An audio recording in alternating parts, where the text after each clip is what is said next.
હાય હાય. અત્યારે છુકછુક ગાડી જોવાની છે આપણે. યસ. હે ટ્રેન જોઈશ તું? યસ. ક્યાં આવવાની છે? ચૂચુ.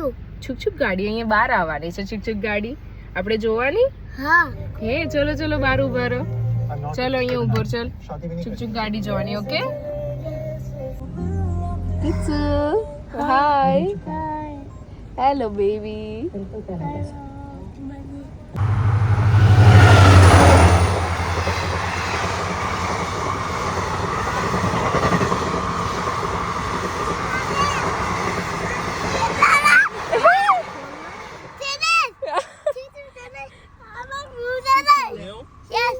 છુકછુક ગાડી જતી રહી. હે ગઈ છુકછુક ગાડી ગઈ બેટા. મજા આવી અહીંયા આવતો. ચલો અંદર. છુકછુક ગાડી મજા આવી. યસ. યે